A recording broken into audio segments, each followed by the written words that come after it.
യേശുവിന്റെ നാമത്തിൽ തന്നെ ആമേൻ. വേറെ ആരെങ്കിലും സാക്ഷ്യമായിട്ട് പറയാനുണ്ടെങ്കിൽ? Praise the Lord.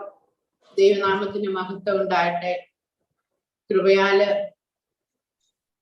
ശലോമോൻ പറയുന്നു, സഭാപ്രസംഗി 3:1 എല്ലാറ്റിനും ഒരു സമയമുണ്ട്. ഞാന് പുറകോട്ടിരുന്ന് ഓർക്കായിരുന്നു. ഞാൻ പാസ്റ്ററോടും പറഞ്ഞു, എനിക്ക് സാക്ഷ്യം സഭയിൽ പറഞ്ഞിട്ട് ഇവിടെ വരണം എന്നുള്ള ആഗ്രഹം എന്നിലുണ്ടായിരുന്നു. പക്ഷെ ദൈവത്തിന്റെ സമയം ഇന്നായിരുന്നു. അതിനായി സ്തോത്രം ചെയ്യുന്നു. കാരണം ഒന്നുമല്ല, എന്റെ ദൈവം എനിക്ക് വിടുതൽ തന്നാൽ ഞാൻ വിളിച്ചു പോവും. അതിനായിട്ട് ഞാൻ കാത്തിരിക്കുകയായിരുന്നു. എന്റെ ആഗ്രഹം അവിടെ വെച്ച് തന്നെ നടക്കണമെന്നായിരുന്നു. ഇന്ന് തന്ന ദൈവത്തിന് വീണ്ടും സ്തോത്രം ചെയ്യുന്നു. കൃപയാല് ഞങ്ങള് സുഖമായിട്ട് ഈ നമ്മുടെ കേരളത്തിലേക്ക് എത്തിച്ചേർന്നു. എനിക്ക് എല്ലാവരോടും അതൊക്കെ പറയണമെന്നും വീട്ടിലേക്ക് ഇൻവൈറ്റ് ചെയ്യണമെന്നും ഒക്കെ ആഗ്രഹം ഉണ്ടായിരുന്നു. പക്ഷെ എനിക്ക് സാധിച്ചില്ല. എനിക്കറിയാം, എന്നെ ദൈവം ബലപ്പെടുത്തിയാല് എനിക്ക് സാധിക്കുമെന്ന് എനിക്കറിയായിരുന്നു. പക്ഷെ എനിക്ക് വേണ്ട ബലം കിട്ടിയില്ല. എന്നാൽ ഇന്ന് സന്തോഷത്തോടെ ദൈവം നടത്തിയ വഴികളെ ഒരു പ്രാവശ്യം കൂടെ എൻ്റെ സഹോദര സഹോദരികളുടെ ഇടയ്ക്ക് ഒന്ന് പറയുവാൻ ദൈവം തന്ന കൃപയ്ക്കായി സ്തോത്രം ചെയ്യുന്നു. ഞാൻ പഴയ കാര്യങ്ങൾ പിന്നെയും വീണ്ടും പറയുന്നില്ല, എല്ലാവർക്കും അറിയാം. ഞാനൊരു പ്രത്യേക ഘട്ടത്തിലൂടെ ആയിരുന്നു 2017 മുതൽ 2021 ഇവിടെ വരുന്നതിന് ഒരു 2 ദിവസം മുന്നേ വരെ വേണേ പറയാം കടന്നു പോയിരുന്നത്. എന്നാല് ആ ട്രീറ്റ്മെന്റ് എല്ലാവരുടെയും പോലെ തന്നെ കീമോതെറാപ്പി, സർജറി, റേഡിയേഷന് ഇതെല്ലാം കടന്നു. എല്ലാവരും പറഞ്ഞു കീമോതെറാപ്പിയാ ഏറ്റവും വലിയ പ്രയാസമുള്ള കാര്യമെന്ന്. എന്നെ ദൈവം എൻ്റെ കർത്താവിന്റെ കൈവെള്ളയില് എന്നെ എടുത്തുകൊണ്ട് നടന്ന് ഞാൻ ഒന്നും അറിഞ്ഞില്ല. ഞാൻ പാസ്റ്ററിനോട് വലിയൊരു വെച്ച് പറയുമായിരുന്നു, പാസ്റ്ററെ എനിക്ക് വന്ന് സഭയെല്ലാം സാക്ഷ്യം പറയണം. ഞാൻ ഭയങ്കര ത്രില്ഡായിട്ടിരിക്കുകയായിരുന്നു. കൃപയാല് ദൈവം എനിക്ക് അതിനുള്ള അവസരം തന്നു. ഞാൻ പറഞ്ഞു മടങ്ങിപ്പോയിട്ടായിരുന്നു സർജറിയും റേഡിയേഷനും. ഞാൻ ഇത് ഷെയർ ചെയ്യുന്ന എന്തിനാന്ന് വെച്ചാല് എന്റെ ഉള്ള അവസ്ഥയാണ് ഞാൻ പറയുന്നത്. കാരണം അത് അനേകർക്ക് ഇതുപോലെ കടന്നു പോകുന്നവർക്ക് അത് അനുഗ്രഹവും വിടുതലും ആയിത്തീരുമെന്ന് എനിക്ക് ഉറപ്പുണ്ട്. അതുകൊണ്ടാണ് ഞാനിത് പറയുന്നത്. സാധാരണ നമ്മൾ വിടുതൽ കിട്ടിക്കഴിഞ്ഞാൽ എനിക്ക് വിടുതൽ കിട്ടി ആ ഭാഗമേ നമ്മൾ പറയാറുള്ളൂ. എന്നെ അങ്ങനെയല്ല എൻ്റെ ദൈവം ഏൽപ്പിച്ചത്. അത് ആ വിടുതലിന് മുന്നേ ഞാൻ കടന്നുപോയ പാത എന്താണെന്ന് പറയുക. അതാണ് എന്നെ ദൈവം ഏൽപ്പിച്ചത്. കഴിഞ്ഞ ദിവസം ഇന്നലെയാണ് രാവിലെ, എനിക്കറിയത്തില്ലായിരുന്നു 40 ദിവസത്തെ ഫാസ്റ്റിംഗ് പ്രയർ കഴിഞ്ഞല്ലോ. എല്ലാം ഒന്നും എനിക്ക് കയറാൻ പറ്റിയിട്ടില്ല. യൂട്യൂബിൽ കൂടെ PG വറീസ് ഫാസ്റ്റിന്റെ ഞാൻ കണ്ടായിരുന്നു. തന്നെ കണ്ടായിരുന്നു. അപ്പൊ മറ്റേതൊക്കെ സമയം പോലെ കാണുന്നുണ്ട്. എല്ലാം കാണാനും പറ്റിയിട്ടില്ല. അപ്പൊ ഇന്നലെ എനിക്ക് രാവിലെ, എനിക്കറിയാം പരിശുദ്ധാത്മാവ് എനിക്ക് ആ പ്രയത്നം തരുന്നത്. നല്ല എനിക്ക് പറ്റത്തില്ല, എനിക്ക് സ്വയമേ എന്നോട് ഒരു സാക്ഷ്യം പറയണം എന്ന്. അപ്പൊ എനിക്കറിയത്തില്ലായിരുന്നു ഇന്ന് 40 ഡേയ്സ് കഴിഞ്ഞുള്ള ദിവസം ആ സാക്ഷ്യം പറയലുണ്ടോന്ന് എനിക്കറിയത്തില്ല. ഞാൻ പാസ്റ്ററിനെ വിളിച്ചു. പാസ്റ്റർ പറഞ്ഞു പിന്നെ സന്തോഷമല്ലേ, അതിനെന്താ. അപ്പൊ എനിക്ക് ഇപ്പോഴും സമയത്തിന്റെ അറിയത്തില്ല. എന്നോട് സമയം കൂടിപ്പോയാ ക്ഷമിക്കണം, അല്ലെ എന്നോടൊന്ന് പറഞ്ഞാൽ മതി, ഞാൻ നിർത്തിക്കോളാം. എനിക്ക് എൻ്റെ ദൈവം എന്നെ നടത്തിയ വഴികളൊന്നും പറയണമെന്നുണ്ട്. ഇത്രയും നമുക്ക് പറയാൻ പറ്റത്തില്ല. കുറച്ചു നാൾ കഴിയുമ്പോൾ മനുഷ്യനല്ലേ, നമ്മൾ പലതും മറന്നു പോകും. അതുകൊണ്ട് ഞാൻ വീണ്ടും പറയുന്നു, യോബ് 5:17 മുതൽ 27 വരെയുള്ള ഭാഗം എനിക്ക് ഇൻവേഷന്റെ സമയത്ത് എൻ്റെ കർത്താവ് എനിക്ക് തന്ന അന്നത്തെ എൻ്റെ ആത്മീയ നിലവാരം എന്താന്ന് ചോദിച്ചാല്, എന്തേലും ഒരു പ്രയാസം വരുമ്പോൾ ഞാൻ ബൈബിൾ തുറന്നു നോക്കും. എനിക്ക് ദൈവം ആ ഭാഗത്തുനിന്ന് എന്തേലും ഒരു വാക്ക് തരും, അവയെ ഞാൻ പിടിച്ചു പോയി കിടക്കും. അന്ന് ഇൻവേഷന്റെ സമയത്ത് ബയോളജിക്കൽ വെപ്പണ്, കെമിക്കൽ വെപ്പൺ, ഇങ്ങനെ പലതും കേട്ട് എന്തോ അന്നും നമുക്ക് അറിയത്തില്ല. ഞാൻ ബൈബിൾ തുറന്നു നോക്കിയപ്പോ എനിക്ക് കിട്ടിയത് യോബ് 5:17 മുതൽ കീഴോട്ട് 27 വരെയുള്ള ഭാഗങ്ങള്. സർവശക്തന്റെ ശിക്ഷ നിരസിക്കരുത്, അതിങ്ങോട്ട് കിട്ടും. അപ്പൊ 6 കഷ്ടത്തിൽ നിന്ന് അവൻ വിടുവിക്കും, 7-ാമത്തേനും തിന്മ നിന്നെ തൊടുകയില്ല. അവയെ ഞാൻ അങ്ങ് പിടിച്ചു, അത് മുഴുക പിടിച്ചുകൊണ്ടിരുന്നു. അതിന്റെ ഏറ്റവും വലിയ സന്തോഷം എന്താന്ന് വെച്ചാൽ, എനിക്ക് പുതിയൊരു ബൈബിൾ ഉപയോഗിച്ചിട്ടേ ഇല്ല. അത് ആ ഭാഗത്തെല്ലാം ഉണ്ട്. അന്നത്തെ യുദ്ധത്തിന്റെ എല്ലാ സംഗതിയുണ്ട്. ഒന്നും അറിയാത്ത ഞാൻ അതിൽ നിന്ന് ഓർത്ത്, ദൈവം ഇത് എനിക്ക് തന്നെ തന്നാണ്. പുതിയൊരു ബൈബിൾ ഉണ്ടായിരുന്നു. ആ ബൈബിൾ ഞാൻ തുറന്നു നോക്കിയപ്പോഴും സെയിം ഭാഗം. അപ്പോഴത്തേക്ക് എനിക്ക് പിന്നെ അപ്പുറം ഇപ്പുറം ഇല്ല, ഞാൻ വളരെ സമാധാനത്തോടെ ഞാൻ നടന്നു. അങ്ങനെ ഇൻവേഷൻ സാറെല്ലാം ഞാൻ അന്നൊന്ന് നല്ലതായിട്ട് എക്സ്പ്ലെയിൻ ചെയ്യുക. ഇന്നും എന്നെ പിടിച്ചു നിർത്തുന്നത് ഈ ഒരു വാക്യമാണ്. ആ ഭാഗം 19ാമത്തെ വാക്യം, 6 കഷ്ടത്തിൽ നിന്നും വിടുവിക്കും, 7-ാമത്തേലും തിന്മ നിന്നെ തൊടുകയില്ല. അപ്പൊ ഞാൻ ഇങ്ങനെ ഈ അനുഭവത്തിലൂടെ കടന്നു പോയപ്പോ ഞാൻ ഓർക്കായിരുന്നു, ഒരു മനുഷ്യന് ജീവപര്യന്തം പിടിച്ചു നിൽക്കാവുന്ന ഒരു വാക്തത്വമാണ്. ആർക്കും നമുക്കറിയത്തില്ല നാളെ എന്തുവാണ്, നാളെ കഴിഞ്ഞ് എന്തുവാണ്, എന്തുമായിക്കൊള്ളട്ടെ. ഞാൻ പിന്നെ അതിനെ ഒന്നും എനിക്ക് ഏറ്റെടുക്കാനുള്ള കഴിവും കൃപയും കുറവായിരുന്നോണ്ട് ഞാൻ ഓർക്കും, എന്ത് പ്രയാസം വന്നാലും ഞാൻ ഓർക്കും ഇത് 7-ാമത്തെ തിന്മ, അത് പിന്നെ തീരുന്നു, ഇനിയില്ല. പക്ഷെ അങ്ങനല്ല എന്നെ ദൈവം കടത്തിവിട്ടത്. ഒന്നിന് പുറകെ ഒന്നായിട്ട് എങ്ങനെ എനിക്കത് കേൾക്കാൻ പോലും, വേറെ ആടെയാണ് കേൾക്കാൻ പോലും ശക്തിയില്ലാത്ത പ്രയാസങ്ങളായിരിക്കും. പക്ഷെ ദൈവം എന്നെ ഉള്ളം കയ്യിൽ വരച്ച് എന്നെ നടത്തിക്കൊണ്ടുപോയി. ഈ വിഷയം പറയാം. അങ്ങനെ റേഡിയേഷനും കഴിഞ്ഞ പിന്നെ എനിക്ക് 6 months സ്ട്രോങ് മെഡിസിൻ ആയിരുന്നു, വെരി സ്ട്രോങ്. ആ സമയത്ത് ഞാൻ കുവൈറ്റില് വന്നു, റേഡിയേഷനും എല്ലാം കഴിഞ്ഞിട്ട് വന്നു. എന്റെ കാലയിലെയും കയ്യിലെയും എല്ലാം സ്കിന്നും എല്ലാം ആളെ പാസ്റ്റർ വരുമ്പോ പാസ്റ്ററിനെ ഞാൻ കാണിച്ചിട്ടുണ്ട്, ലിസിയെയും കാണിച്ചിട്ടുണ്ട്. അങ്ങനെ നടക്കുമ്പോഴെല്ലാം നമ്മൾ പാമ്പിന്റെ പടം പൊളിഞ്ഞു പോകുന്ന പോലെയായിരുന്നു സ്കിന്ന് പൊയ്ക്കൊണ്ടിരുന്നത്. വിശപ്പ് ഇല്ല, രുചിയെന്ന് പറഞ്ഞതേ ഇല്ല. ഞാനപ്പൊ ഈ മെഡിസിനും പിടിച്ചോണ്ട്, എന്റെ ദൈവമേ, എനിക്ക് ഒരു കഴിവും ഇല്ലാത്ത എന്റെ അപ്പച്ച എന്നെ ഇതിലൂടെ കടത്തി വിടുന്നു. ഞാൻ കരച്ചില് മാത്രമേ ഉള്ളായിരുന്നു എനിക്ക്. പിന്നെ ഞാൻ ഓർക്കും, അപ്പച്ചൻ എന്നെ മറന്നോ, എന്നെ തള്ളിക്കളഞ്ഞോ?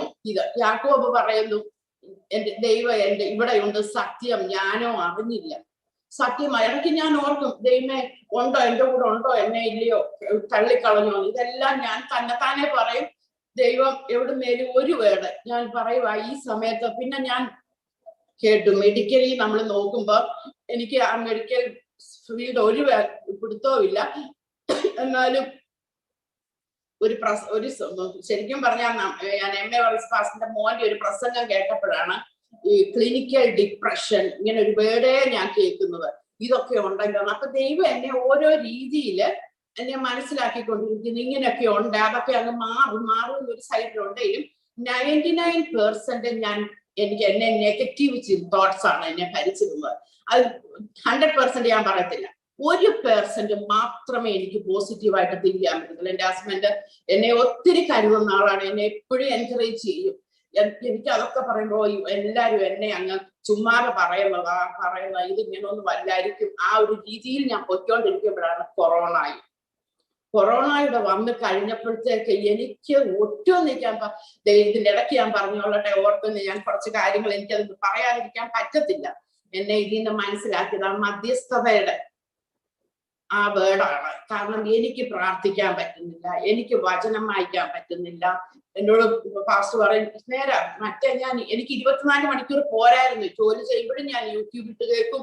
എനിക്ക് എന്നാ ഒരു സന്തോഷമായിരുന്നു. എനിക്ക് യൂട്യൂബും കേൾക്കണ്ട, ഒന്നും കേൾക്കണ്ട. നമ്മുടെ ആരാധന വരുമ്പോ സൈൻചാൻ എന്നോട് പറയും, പിന്നെ മെസ്സേജ് വരുന്നതിന് മുന്നേ നീ വീഡിയോ ഓൺ ചെയ്യണം. ഞാൻ പറയും, വേണ്ട, ഞാൻ കേട്ടോളാം.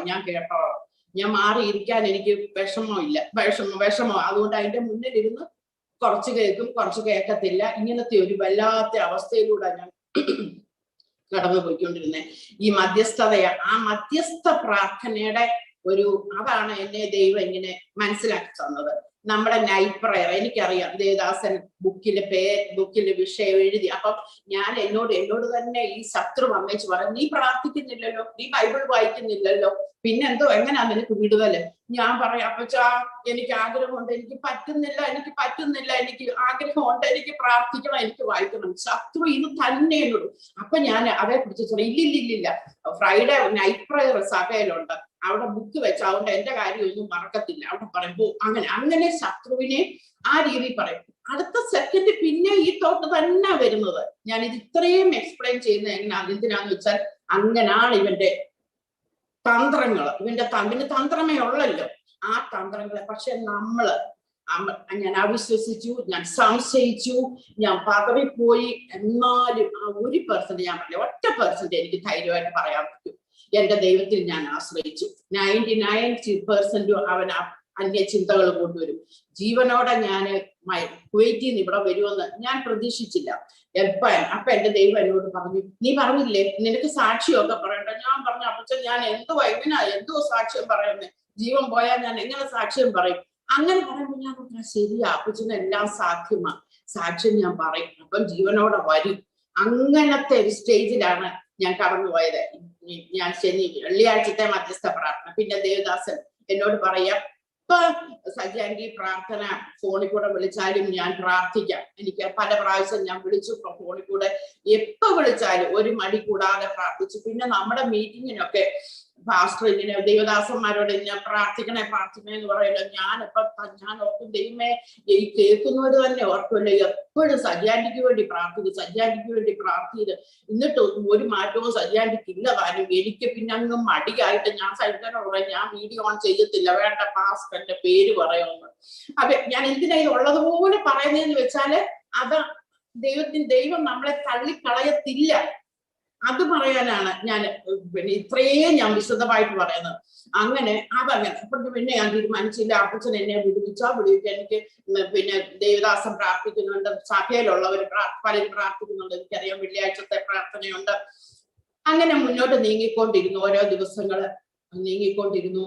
ദൈവത്തിന്റെ പ്രകാരം ഞങ്ങൾ ഇങ്ങോട്ട് തിരിച്ചു വരുന്നെന്ന് തീരുമാനിച്ച് എന്റെ ഒരു 2 ദിവസം മുന്നേ ആയിരിക്കും എന്നെ പാസ്റ്റർ എപ്പോഴും പറയും, നേരെ ആ വാക്യങ്ങളൊക്കെ ഞാൻ അകത്തൂടെ പറയുന്നുണ്ട്. വിശ്വാസം ഇല്ലാതെ ഞാൻ പറയാം, എന്നെ ശക്തനാക്കുന്നു കാരണം ഞാൻ സകലത്തിലും മതിയാവുന്ന എന്റെ ദൈവം എന്റെ ബുദ്ധിമുട്ടൊക്കെ മഹത്വത്തോടെ തന്നെ ധനത്തിനൊത്തോളം ക്രിസ്തുവിൽ പൂർണ്ണമായി തീർത്തു വരും, എന്റെ വിലക്കിനെ വരും, അങ്ങനെ ശക്തി തികഞ്ഞു വരുന്നു. ഇതൊക്കെ ഞാൻ ഒരു സൈഡിൽ കൂടെ അങ്ങ് പറയുമെങ്കിലും ഞാൻ പറഞ്ഞില്ലേ 99% എനിക്ക് ഞാൻ അങ്ങ് പറയുന്നതേ ഉള്ളൂ. അതിലും ദൈവം എന്നെ രക്ഷിച്ചു എന്ന് പറയാനാണ് ഞാനിത് പ്രത്യേകമായിട്ട് ഇത് എടുത്തു പറയുന്നത്. കാരണം നമുക്ക് ചില സാഹചര്യം വരും, നമുക്ക് പറ്റത്തില്ല ഒന്നും ചെയ്യാൻ, പക്ഷെ നമുക്ക് വേണ്ടി ഇടിവിൽ നിൽക്കുന്നവര്, അവര് നമുക്ക് വേണ്ടി പ്രാർത്ഥിക്കുന്ന ശത്രുവിനോട് അങ്ങ് വിളിച്ചു പറയുക. അതാ ഞാൻ പറയുന്നത്. നമ്മൾ ആ സമയത്ത് പറയണം, ഇല്ല എനിക്കിപ്പോ പറ്റുന്നില്ല, സത്യമാണ്, പക്ഷെ എനിക്ക് വേണ്ടി എന്റെ കൂട്ടുവിശ്വാസികൾ, എന്റെ എന്നെ അറിയാവുന്ന ദൈവദാസികൾ എനിക്ക് വേണ്ടി പ്രാർത്ഥിക്കുന്നുണ്ടെന്ന് അങ്ങ് പറയുക. ഒരു ശരിക്കും ഒരു ആത്മീയ പോരാട്ടം തന്നെയാണ് എന്റെ കർത്താവ് എന്നെ പഠിപ്പിച്ചത്. ഇനി ആ മധ്യസ്ഥ ഞാൻ ചില വാക്യങ്ങൾ എനിക്ക് വായിക്കണമെന്ന് ആഗ്രഹമുണ്ട്. ഐസയ 53:12. ആ 53-ാം സങ്കീർത്തനം നമുക്കറിയാം, മെസ്സിയാ സങ്കീർത്തനമാണ്. ആ സങ്കീർത്തനത്തിൽ ചുരുക്കമായിട്ട് ഞാൻ അതിന് പറഞ്ഞേക്കുന്നേ ഉള്ളൂ. ആ ഭാഗത്ത് പറയുന്നത് നമ്മൾക്ക് കർത്താവ് നമുക്ക് വേണ്ടി 53:12. അതുകൊണ്ട് ഞാൻ അവന് മഹാന്മാരോടുകൂടെ ഓഹരി കൊടുക്കും, ബലവാന്മാരോടുകൂടെ അവന് കൊള്ള പങ്കിടും. അവൻ തന്റെ പ്രാണനെ മരണത്തിൽ നിന്ന് ഒഴുക്കിക്കളയും. അനേകരുടെ പാപം വഹിച്ചു അതിക്രമക്കാർക്ക് വേണ്ടി ഇഴുനിന്നു കൊണ്ട് അതിക്രമക്കാരോട് എണ്ണപ്പെടുകയും ചെയ്യാൻ തന്നെ. ശരിക്കും ഞാനപ്പോ ഓർത്തത്, നമ്മുടെ കർത്താവില്ലേ, നമ്മൾ എന്തേലും നമ്മൾ കർത്താവിന് വേണ്ടി ചെയ്തിട്ടാണോ? കർത്താവ് നമ്മുടെ എല്ലാം ക്ഷമിച്ചു തന്നു. ആ രീതിയിൽ ദൈവം എന്നെ ചിന്തിപ്പിച്ചു. അപ്പോഴ് നീ ഒന്നും ചെയ്തിട്ടല്ല, നീ പ്രാർത്ഥിക്കാൻ പറ്റുന്നില്ല, നിനക്ക് അതൊന്നും നീതാകണ്ട. കർത്താവ് നമുക്ക് വേണ്ടി അതിന്റെ ഒരു പടിയുടെ ആഴത്തിലിറങ്ങാന് കർത്താവ് എന്നെ സഹായിച്ചു, എന്റെ പരിശുദ്ധാത്മാവ് എന്നെ സഹായിച്ചു. പിന്നെ അടുത്തവർ ഐസയ 59:16. 59:16.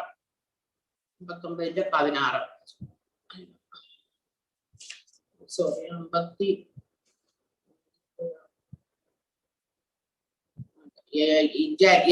ഈ യെശയ്യാവ് 59:4 59 ആരുമില്ലെന്ന് അവൻ കണ്ട് പക്ഷപാതം ചെയ്യുവാൻ ആരുമില്ലായ്യാൽ ആശ്ചര്യപ്പെട്ടു, അതുകൊണ്ട് അവന്റെ ഭുജം തന്നെ അവന് രക്ഷവരുത്തി. അതിൽ നിന്ന് എന്റെ ദൈവം എന്നെ പഠിപ്പിച്ചത്, ആരും പക്ഷപാതം ചെയ്യാനില്ലാന്നിരിക്കട്ടെ, എന്നാലും കർത്താവ് നമുക്ക് വേണ്ടി പ്രവർത്തിക്കും. 1, നമുക്ക് പറ്റുന്നില്ല. 2, നമുക്ക് വേണ്ടി മധ്യസ്ഥത ചെയ്യുന്നവരുടെ പ്രാർത്ഥന. 3, അതുമില്ലെന്നിരിക്കട്ടെ, നമുക്കറിയത്തില്ലല്ലോ, കർത്താവ് നമുക്ക് വേണ്ടി പ്രവർത്തിക്കും. അത് നമ്മളൊന്ന് വിശ്വസിക്കും. ഇപ്പൊ നമ്മുടെ കുഞ്ഞുമോൾ സിസ്റ്റർ പറഞ്ഞ പോലെ ഞാൻ സന്തോഷിക്കുന്നു. ആ വിശ്വാസം അന്ത്യം വരെ പിടിക്കുവാൻ ദൈവമേ കൃപ തരണം. അത് നമ്മൾ ഭയങ്കരമായിട്ട് പ്രാർത്ഥിക്കുന്നു. ഞാനും ഇത് ഞാൻ പണ്ട് ഞാൻ ദേവദാസിനോട് പറഞ്ഞിട്ടുണ്ട്, അസുഖമൊക്കെ വരുന്ന വർഷങ്ങൾ മുന്നേ, ദൈവമേ ആ ഹോസ്പിറ്റലിലെ പൈസ കളയാൻ ഇടയാക്കരുതേ കർത്താവേ. ദൈവം അത് നമുക്ക് എന്തെല്ലാം നല്ല കാര്യങ്ങൾക്ക് ഉപയോഗിക്കാം, പക്ഷെ എന്നെ ദൈവം അതിലൂടെ കടത്തി വിട്ടു. അത് ഓരോ കാര്യങ്ങൾ മനസ്സിലാക്കിക്കാൻ. അപ്പൊ ദൈവം അറിയാതെ നമുക്ക് ഒന്നും സംഭവിക്കുന്നില്ല. അത് നമുക്ക് ഉറപ്പോടെ എടുക്കാം. അടുത്തത് ഇരമ്യാവ് 7:16. 7. അതുകൊണ്ട് നീ ഈ ജനത്തിന് വേണ്ടി പ്രാർത്ഥിക്കരുത്, അവർക്ക് വേണ്ടി യാചനയും പ്രാർത്ഥനയും കഴിക്കുകയും അരുത്, എന്നോട് പക്ഷപാതം ചെയ്യുകയും അരുത്. അതിൽ നിന്ന് എന്റെ ദൈവം എന്നെ മനസ്സിലാക്കിയത് കർത്താവ് ഒത്തിരി പേഷ്യൻസോടെ ഇരുന്നു, ഒത്തിരി നോക്കിയിട്ട് മനം തിരിയുന്നില്ല. അപ്പോൾ നമ്മള് മടങ്ങി വരാനായിട്ട് അതുകൊണ്ട് നീ അവർക്ക് വേണ്ടി പ്രാർത്ഥിക്കരുത്, അല്ലെ പക്ഷപാതം ചെയ്യരുത് എന്ന്, അത് നമ്മുടെ നന്മയ്ക്ക് വേണ്ടി ദൈവം അവിടെ നമ്മളെ തള്ളിക്കളഞ്ഞിട്ടില്ല. പ്രാർത്ഥിക്കണ്ട, ഇതിൽ നിൽക്കണ്ട, അവർക്ക് വേണ്ടി പ്രാർത്ഥിക്കണ്ട എന്ന് പറഞ്ഞിട്ടുള്ളത് ദൈവം. ഇനി ഇരമ്യാവ് 27:18. കുറച്ച് വചനം വചനം ആണല്ലോ ശക്തിയായിട്ടുള്ളത്. അവർ പ്രവാചകന്മാരാകുന്നു എങ്കിൽ യഹോവയുടെ അരുളപ്പാട് അവർക്കുണ്ടെങ്കിൽ യഹോവയുടെ ആലയത്തിലും യെഹൂദ രാജാവിന്റെ അരമനയിലും യെരൂശലേമിലും ശേഷിച്ചിരിക്കുന്ന ഉപകരണങ്ങൾ ബാബേലിലേക്ക് കൊണ്ടുപോകാതിരിക്കേണ്ടതിന് അവർ സൈന്യങ്ങളുടെ യഹോവയോട് പക്ഷപാതം കഴിക്കട്ടെ. ആ രീതിയിലുള്ള പക്ഷപാതം നമുക്ക് ഇടിവിൽ നിൽക്കാൻ പല രീതിയിൽ ദൈവം കർത്താവ് നമ്മളെ മനസ്സിലാക്കിയിട്ടുള്ളതാണ്. അടുത്ത വചനം യിരെമ്യാവ് 36:25. ചുരുൾ ചുട്ടുകളയരുത് എന്ന് രാജാവിനോട് അപേക്ഷിച്ചു, എങ്കിലും അവൻ അവരുടെ അപേക്ഷ കേട്ടില്ല. അത് രാജാവിനോടാണ് അപേക്ഷിച്ചത്, മനുഷ്യനോട് അപേക്ഷിച്ചത്. അത് രാജാവ് കേട്ടില്ല. അടുത്തത് റോമർ 8:26-27. അതുകൊണ്ട് തന്നെ ആത്മാവ് നമ്മുടെ ബലഹീനതയ്ക്ക് തുണ നിൽക്കുന്നു, വേണ്ടും പോലെ പ്രാർത്ഥിക്കേണ്ടത് എന്തെന്ന് നാം അറിയുന്നില്ലല്ലോ. ആത്മാവ് തന്നെ ഉച്ചരിച്ചുകൂടാത്ത ഞെരുക്കങ്ങളാൽ നമുക്ക് വേണ്ടി പക്ഷപാതം ചെയ്യുന്നു. എന്നാൽ ആത്മാവ് വിശുദ്ധർക്ക് വേണ്ടി ദൈവഹിത പ്രകാരം പക്ഷപാതം ചെയ്യുന്നത് കൊണ്ട് ആത്മാവിന്റെ ചിന്ത ഇന്നതെന്ന് ഹൃദയങ്ങളെ പരിശോധിക്കുന്നതെന്ന് അറിയുന്നു. ശരിയാ, എന്തുവാ പ്രാർത്ഥിക്കേണ്ടതെന്ന് എനിക്ക് ചില സമയത്ത് അറിയത്തില്ല. ദേവദാസം പറയുന്ന നേരം അറിയാവുന്ന അന്യഭാഷ പറയും. അന്യഭാഷ പറയുമ്പോ ഞാൻ എന്നോട് തന്നെ ചോദിക്കും, എന്തോ ഈ പറയുന്നത്. അതിപ്പോഴും ഞാൻ ഓർക്കും, ദൈവമേ ഇതിനൊരു കൺഫേം നമുക്ക് അറിയത്തില്ലല്ലോ. പക്ഷെ നമ്മൾ അങ്ങ് പറയുക, ദൈവത്തിനറിയാം. അങ്ങനെയുള്ളത് ചിന്ത വേറൊരു രീതിയിലായിരിക്കും. എന്തിനാ ഇതെന്തോ പറയുന്നത്, അങ്ങനെ ഒന്നും വിചാരിക്കണ്ട. നമുക്ക് 2 വാക്യം തന്നിട്ടുള്ളതിലും നമ്മൾ അങ്ങ് പറയുക. ദൈവത്തോടാണ്, നമ്മൾ മനുഷ്യരോടല്ല പറയുന്നത്. ഈ ചിന്തയെല്ലാം നമ്മളെയാണ്, നമ്മളിലുള്ള ചിന്തകളാണ്. പക്ഷപാതം നമുക്ക് പ്രാർത്ഥിക്കാൻ എന്തോ പാടുമെന്ന് അറിയാൻ പറ്റാത്തത്. അങ്ങനെ 1 തിമോത്തി 2:1-2. എന്നാൽ സകല മനുഷ്യർക്കും നാം സർവഭക്തിയോടും ധനത്തോടും കൂടെ സാവധാനതയും സ്വസ്ഥതയും ഉള്ള ജീവനം കഴിക്കേണ്ടതിന്, വിശേഷാൽ രാജാക്കന്മാർക്കും സകല അധികാരസ്ഥന്മാർക്കും വേണ്ടി യാചനയും പ്രാർത്ഥനയും പക്ഷപാതവും സ്തോത്രവും ചെയ്യണമെന്ന് ഞാൻ സകലത്തിനു മുമ്പ്. എത്ര പേർക്ക് വേണ്ടിയാണ് നമ്മൾ ഇതിൽ നിൽക്കേണ്ടത്? എത്ര പേർക്ക് വേണ്ടിയാണ്? ഇതിൽ നിന്നെല്ലാം നമ്മളെ മനസ്സിലാക്കിയത് നമ്മള് ഇൻ ജനറൽ നമ്മളോട് പേഴ്സണലായിട്ട് പറയുന്ന ഒരു കാണും അല്ല. അപ്പൊ ഞാൻ എന്റെ അനുഭവത്തിലൂടെ കടന്നു പോയപ്പോ ഞാൻ പ്രാർത്ഥിച്ചതേ എന്നെ പോലെ ഈ അവസ്ഥയിൽ എനിക്കറിയാൻ മേലാത്ത അനേകരുണ്ട്. ഓരോ മൂലയില് എന്റെ ദൈവമേ അവിടെ ഇരുട്ടത്തുനിന്ന് പുറത്തു കൊണ്ടുവരണേന്ന് അങ്ങനെ എന്നെ പഠിപ്പിച്ചു ദൈവം. നിനക്കറിയാൻ മേലാത്ത ഒത്തിരി പേര് ഇതുപോലെ ഉണ്ട്. അവർക്കൊണ്ട് ജസ്റ്റ് പ്രാർത്ഥിക്കുക, ദൈവം അവരെ ഓരോരുത്തരിലൂടെ ദൈവം വിടുവിച്ച് പുറത്തു കൊണ്ടുവരും. എബ്രായർ 7:25. അതുകൊണ്ട് താൻ മുഖാന്തരമായി ദൈവത്തോട് അടുത്തുന്നവർക്ക് വേണ്ടി പക്ഷപാതം ചെയ്യുവാൻ സദാ ജീവിക്കുന്നവനായാൽ പൂർണ്ണമായി അവരെ രക്ഷിപ്പാൻ അവൻ പ്രാപ്തനാകുന്നു. നമ്മുടെ കർത്താവ്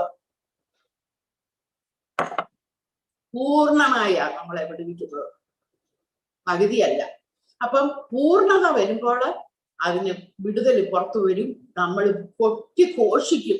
ഞാൻ എന്നിട്ട് ബാസിനോട് പറഞ്ഞിട്ടുണ്ട്, ഞാൻ അപ്പച്ചനോട് ചോദിച്ചു, അപ്പച്ച എന്നെ കൊണ്ടല്ലേ അന്ന് സഭയെ സാക്ഷ്യം പറയിപ്പിച്ച, എന്ത് നാണംകേടാ പോയി ഇങ്ങനെയൊക്കെ എന്നെ കൊണ്ട് പറയും. ഇപ്പൊ ഞാൻ എന്തോ എന്നെ പാസ്റ്റർ എന്നോട് ഇടയ്ക്ക് പറയും, സജിയാക്കി ഒന്ന് ചിരിക്കും. എനിക്ക് ചിരി എവിടുന്ന് വരാനാ? അപ്പൊ പറയുമ്പോ ഇങ്ങനെ ചിരിക്കും. അത് പക്ഷെ നമുക്ക് അറിയാമല്ലോ, ആ ചിരി നമുക്ക് ഉള്ളിൽ നിന്നും വരുന്ന ചിരി. പക്ഷെ ഒരു കാര്യം ഞാൻ ദൈവനാമം മഹത്വപ്പെടുവാനായിട്ട് പറയുകയാണ്. ആടുകളെ ശ്രദ്ധിക്കുന്ന ഒരു ഇടയൻ നമുക്കെന്ന് പറയുന്നത് വളരെ അത്യാവശ്യം. എല്ലാവരും തിരക്കേറി വരുമ്പോഴത്തേക്ക് മെയിൻ പാസ്റ്റർ ആരാ? പാസ്റ്ററിന് ആടുകളെയും അറിയത്തില്ല. ആടുകൾ ഒരു വഴിക്കൂടെ പോകുന്നു. പക്ഷെ ദൈവത്തിന്റെ കൃപയാല് ദൈവദാസനെ ദൈവം എന്നും അതിനിടയാക്കട്ടെ. എത്ര ആടുകൾ വന്നാലും ആടുകളെ ഉള്ളതുപോലെ ഒന്ന് അറിയുവാനും ആടുകളുടെ ക്ഷേമം അന്വേഷിപ്പാനും അവരുടെ പ്രശ്നങ്ങളെ പ്രയാസങ്ങള് കൈകാര്യം ചെയ്യുന്ന ദൈവം വീണ്ടും വീണ്ടും ഇടയാക്കട്ടെ. ദൈവം എല്ലാ കൃപകളും തരട്ടെ. യെശയ്യാവ് 55:8-9 പറയുന്നു, നിന്റെ വിചാരങ്ങളും വഴികളും അല്ല എന്റെ വിചാരങ്ങൾ, അത് ഉന്നതമാണെന്ന്. സത്യവ നമ്മുടെ ഹൃദയത്തിലെ വിചാരങ്ങൾ നമ്മളെ കളയുമ്പോൾ ഈ വാക്യവും ഞാൻ പറയുമായിരുന്നു. ഇല്ല, എന്റെ അപ്പച്ചന്റെ വിചാരം വരും, ഉടനെ എനിക്ക് ചിന്ത വരും, അയ്യോ അത് എനിക്ക് വേണ്ടി എന്റെ ദൈവം പ്രവർത്തിക്കുമോ? ഇത് ഞാൻ പറഞ്ഞ എന്തിനാന്നാൽ സംശയം, അവിശ്വാസം എല്ലാം എന്നെ ഭരിച്ചിരുന്നു. ചുരുക്കഥ ഞാൻ പറയുന്നത് 99% ഞാൻ മറ്റു രീതിയിലായിരുന്നു. പക്ഷെ 1% ആ 1%നെ എന്റെ ദൈവം എന്നെ മാനിച്ചു. എന്റെ ദൈവത്തിന് എല്ലാ മഹത്വം ഞാൻ കൊടുക്കുന്നു. വീണ്ടും എല്ലാ അനുഗ്രഹങ്ങളും ഞാനിരുന്ന് ഓർക്കും. ഗ്രേസ് മാർക്ക്, ശരിക്കും ആ 1 മാർക്കേല് ദൈവം എന്നെ അനുഗ്രഹിച്ചു. ഞാൻ അപ്പൊ അതിനെ കുറിച്ച് എനിക്കൊരു ചിന്ത തോന്നുന്നു. നേരെ ഗ്രേസ് മാർക്ക് കൊണ്ട് ഓരോ പിള്ളേർ ജയിക്കുന്നില്ല, അതും ഗ്രേസാ, കൃപ. ഇന്ന് ഞാനിങ്ങനെ ചിന്തിച്ചു, ആ 1 മാർക്കേല് എന്റെ ദൈവം എന്നെ ജയിപ്പിച്ചു, പുറത്തു കൊണ്ടുവന്നു. ദൈവമേ, വീണ്ടും എല്ലാവരോടും ഇത് മാത്രം ഞാൻ പറയുന്നു, കർത്താവെ എത്ര നമ്മളെ നിലനിർത്താൻ, ആ സിസ്റ്റർ പറഞ്ഞ പോലെ ഞാനിതെല്ലാം വിളിച്ചു പോവായിരുന്നു. അപ്പച്ചാ വിശ്വാസത്യാഗം അപ്പം വരുമ്പോഴത്തേക്ക് സംഭവിക്കും. ദൈവമേ, ഞാൻ ഇവിടുന്ന് മാറ്റപ്പെട്ട എന്റെ മനസ്സ് പറയും, ഇങ്ങനെ അവിശ്വാസിയായിട്ട് മാറ്റപ്പെട്ടാലും ഞാൻ അങ്ങ് നിത്യതയില് കർത്താവിന്റെ അടുത്ത് ചെല്ലത്തില്ല. എന്നെ ഞാൻ സ്ട്രോങ് ആയിട്ട് നിൽക്കുമ്പോഴേ എന്നെ കർത്താവ് എന്നെ വിളിക്കാവൂ. ഇങ്ങനെ വിളിച്ചാൽ എങ്ങനാ ഞാൻ നരകത്തിൽ പോകുമോ? എങ്ങനാ? ഇതെല്ലാം എന്നെ ഭരിച്ചിരുന്നു. അപ്പൊ നമുക്ക് അത് മുറുകെ എപ്പോഴും ഞാൻ പറഞ്ഞുകൊണ്ട് നടന്നതാണ്. എന്റെ ദൈവമേ, എന്നെ അവിശ്വാസി മുറുകെ പിടിക്കാൻ എനിക്ക് കൃപ തരണമേ. എനിക്ക് ഒന്ന് മാത്രമേ ഉള്ളൂ, ദൈവമേ എന്നോട് ക്ഷമിക്കണമേ, എനിക്ക് ഒന്നും പറ്റുന്നില്ല, അപ്പച്ചാ എന്നോട് ക്ഷമിക്കണേ. ശത്രു വരുമ്പോൾ ഞാൻ ഇത് പറയുമായിരുന്നു. ഞാൻ ഇപ്പൊ പറഞ്ഞതുപോലെ അങ്ങനെയാണ് അവനെ ജയിക്കാൻ ദൈവം കൃപ തന്നത് ഇന്ന് ഞാൻ മനസ്സിലാക്കുന്നു. അന്ന് ഞാൻ മനസ്സിലാക്കിയില്ല.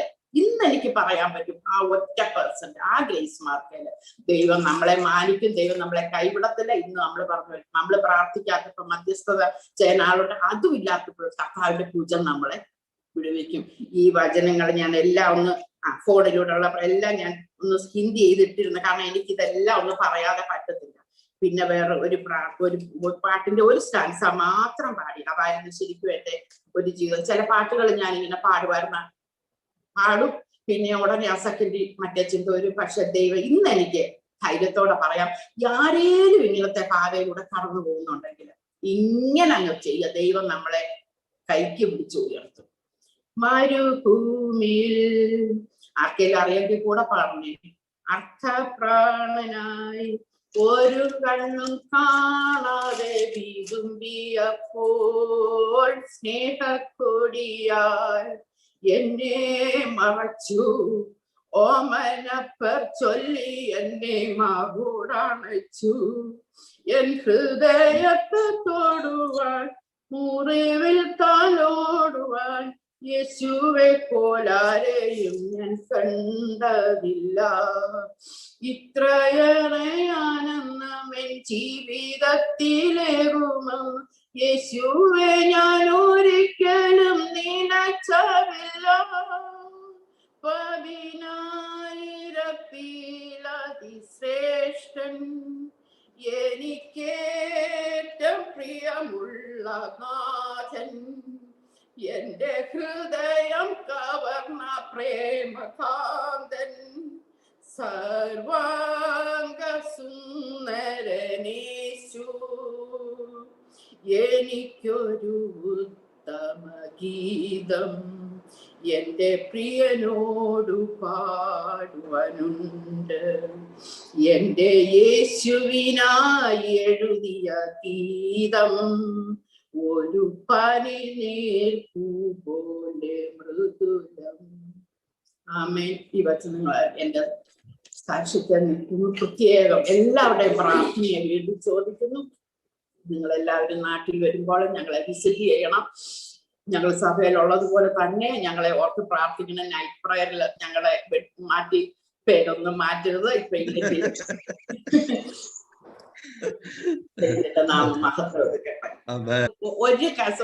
ഒരു കാര്യം കൊണ്ടുണ്ട്. ഞാൻ അതുകൂടെ പ്രാക്ടിക്കൽ സൈഡ് ആയതുകൊണ്ട് ഞാൻ പറയാം.